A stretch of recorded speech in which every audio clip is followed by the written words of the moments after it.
Hi friends, అందరికీ నమస్కారం.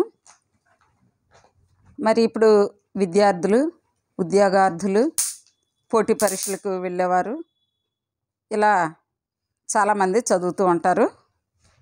మరి వారు అసలు ఏ టైంలో చదివితే బెటర్, ఎప్పుడైతే మన మనసు, శరీరము చక్కగా చదివిన దాన్ని స్వీకరించడానికి సిద్ధంగా ఉంటుంది అనేది కాస్త వివరంగా తెలుసుకుందాం.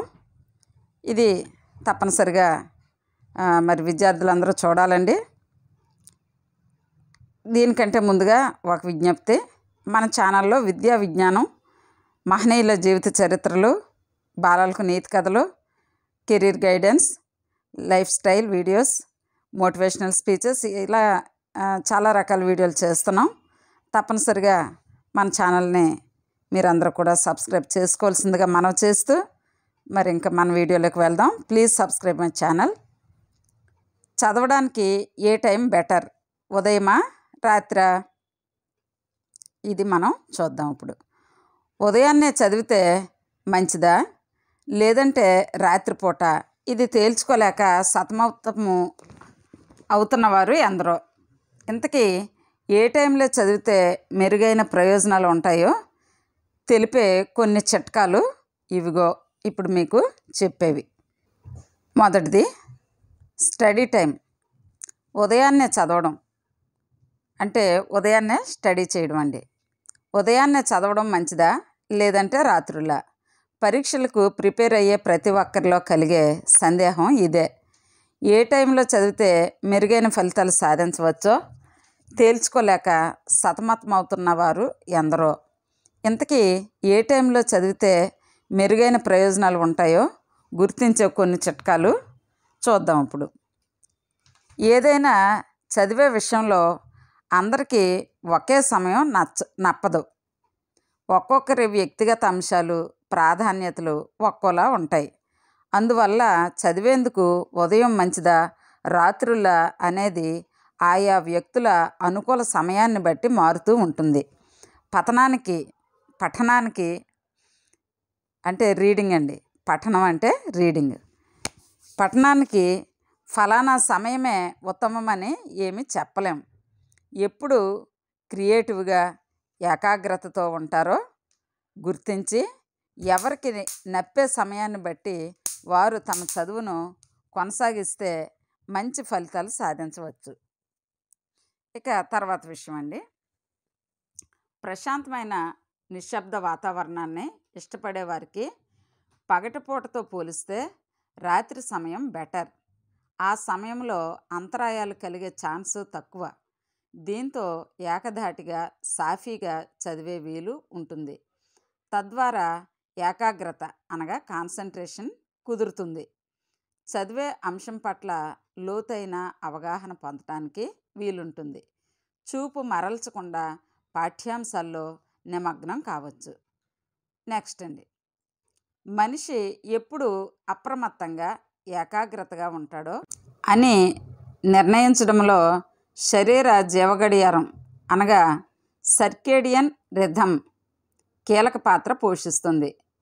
ఉదయం చదివేవాళ్ళు, రాత్రిపూట చదివేవాళ్ళు కూడా చదువులో మంచి పనితీరు కనబరుస్తూ ఉంటారు. కాకపోతే తమ అధ్యయన సమయాన్ని నిర్ధారించేందుకు సర్కేడియన్ రిథమ్ ఎప్పుడు అలర్ట్గా ఉంటుందో గుర్తించి దాన్ని బట్టి చదివే సమయాన్ని నిర్ణయించుకోవడం ప్రయోజనకరం. ఏ సమయంలో చదివితే మీకు ఉపయోగకరంగా ఉంటుందో గుర్తించే ప్రయత్నం చేయండి. రోజులో మీరు ఎప్పుడు ఎనర్జెటిక్గా, ఏకాగ్రతతో ఉంటారో ఆ సమయంలో చదువుపై శ్రద్ధ పెట్టండి. ఉదయాన్నే మీరు చురుగ్గా ఉంటారనుకుంటే ఆ సమయాన్నే సద్వినియోగం చేసుకోండి. ఒకవేళ రాత్రిపూట క్రియేటివ్గా, శ్రద్ధతో ఉంటే గనక మీ స్టడీ షెడ్యూల్ని దానికి అనుగుణంగా సర్దుబాటు చేసుకోవడం మేలు. నెక్స్ట్, ఉదయాన్నే సహజమైన పగటి కాంతిలో చదవడం ఎంతో ప్రయోజనకరం. ఇది మానసిక పరిస్థితిని, చురుకుదనాన్ని పెంచేందుకు దోహదపడుతుంది. అందువల్ల ఉదయాన్నే చదవడం మీకు లాభమని భావిస్తే ఆ సమయాన్ని తీరిక చేసుకోండి. ఆ సమయంలో చదువుకోండి. ప్లాన్ చేసుకునే ముందు మీ రోజువారీ పనుల షెడ్యూల్ను దృష్టిలో ఉంచుకోవాలి. పగలంతా తరగతులు, కోచింగ్, ఇతర వ్యాపకాలు, పనులతో బిజీగా ఉంటే రాత్రి చదవడం కాస్త వీలుంటుంది. మీ షెడ్యూల్కు ఇబ్బంది లేకుండా ఈ టైంను వినియోగించుకోవచ్చు. విద్యార్థులు తమకు సవాల్గా అనిపించే అంశాలపై ఇలాంటి సమయాల్లో ఎక్కువ దృష్టి పెట్టవచ్చు. రోజుకు ఒక సమయం అని కాకుండా మీరు చదివే షెడ్యూల్ని స్థిరంగా కొనసాగించడం చాలా అవసరం. ఉదయమైనా రాత్రిలైనా క్రమం తప్పకుండా షెడ్యూల్ను పాటిస్తే చదివే అంశాన్ని మెరుగ్గా అర్థం చేసుకునే వీలు ఉంటుంది. మీరు ఏ సమయంలోనైనా చదివినా సరే నిద్రను మాత్రం త్యాగం చేయకండి. ఉదయం, రాత్రి స్టడీ సెషన్లు సమర్థంగా కొనసాగాలంటే మీరు ఎంతసేపు ఆరోగ్యకరమైన నిద్రపోయారన్నదే కీలకం. తగినంత నిద్రపోవడం ద్వారా మీరు ఉత్సాహంగా ఉండటంతో పాటు ఎలర్ట్గా ఉంటారు. మీ మెదడు కూడా చురుకుగా పనిచేస్తూ ఉంటుంది. కొన్ని అంచనాల ప్రకారం రాత్రి సమయాల్లో తెలుసుకున్న విషయాలు ఎక్కువ సమయం గుర్తుండే వీలుంటుంది. అదే సమయంలో సరిపడా నిద్ర ఉండేలా చూసుకోవడం వల్ల అది మరింత ఎక్కువ కాలం గుర్తుండేలా మెదడు సిద్ధం అవుతుంది.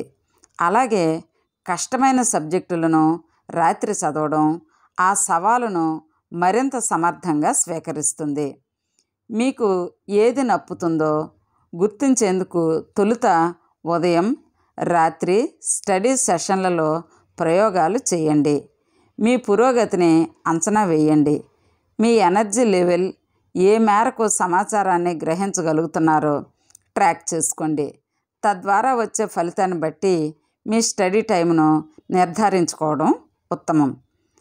అయితే మరి మనము చాలా వరకు మన పెద్దలు ఏం చెప్పేవాళ్ళంటే తెల్లవారుజామున చదువుకోవాలి, తెల్లవారుజామున చదివితే మనకు చాలా బాగా గుర్తుంటుంది అనేది మనందరికీ తెలుసు. ఇది 100కి 100 పాళ్ళు నిజమేనండి. ఎందుకంటే అప్పుడు మనకి ఏ విషయాల్లోనూ ఇంకా మనకి మైండ్ ఎంటర్ అవ్వదు.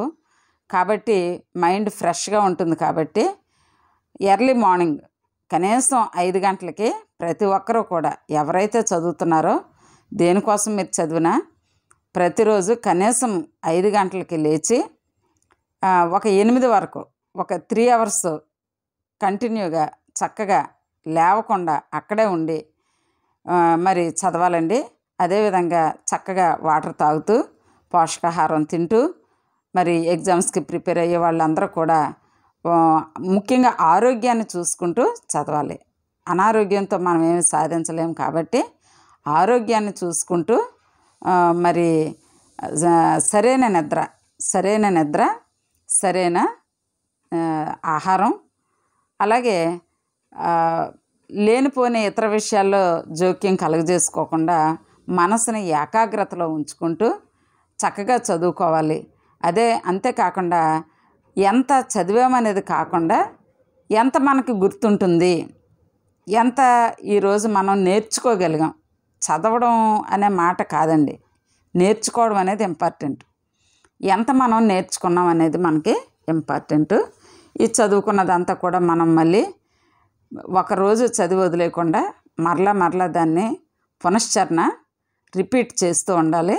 అప్పుడే మనకు అది బాగా జ్ఞాపకం ఉంటుంది. ఈ విధంగా మరి విద్యార్థులు పోటీ పరీక్షలకు వెళ్ళేవారు మరి చక్కగా చదువుకోవాలి. ఎందుకంటే రైల్వే జాబ్స్, బ్యాంక్ జాబ్స్, అంతేకాకుండా త్వరలో డిఎస్సి నోటిఫికేషన్ కూడా పడుతుంది. విద్యాశాఖ మంత్రి గారు మరి చెప్తా ఉన్నారు. 16,000 డిఎస్సి పోస్టులు రిక్రూట్ చేస్తామని ప్రభుత్వం అయితే చెప్తుంది. కాబట్టి అందరూ కూడా ఈ సలహాలు పాటించి, ఈ సూచనలు పాటిస్తూ మరి మీరు ఏదైతే లక్ష్యం అనుకుంటున్నారో ఆ లక్ష్యం దిశగా చక్కగా ప్రయాణించి చక్కగా చదువుకుంటూ తప్పనిసరిగా మీ గురిని చేరుకుంటారని ఆశిస్తూ ఇట్లు మీ మరణాత teacher. All the best, happy reading. మరి ప్లీజ్ సబ్స్క్రైబ్ మై ఛానల్. మన ఛానల్ సబ్స్క్రైబ్ చేసుకోవడం మర్చిపోకండి. Thank you very much. Thank you for watching.